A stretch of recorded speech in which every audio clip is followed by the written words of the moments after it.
тербейтін әлемді бесік шыр әнеді. Ақ жаулық, ақ самай, ақ көңіл аналар неткен әдемі. Мен үшін анашым ең биік тұлғасың, бұл өмір баласын анасыз қылмасын, ғұмырың болсын бір ғасыр.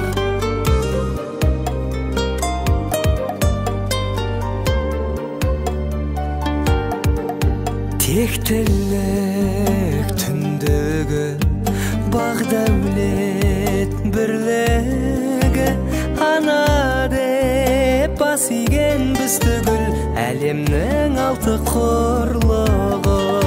Мен үшін анашым ең биік тұлғасың, бұл өмір баласын анасыз қылмасын, ғұмырың болсын бір ғасыр.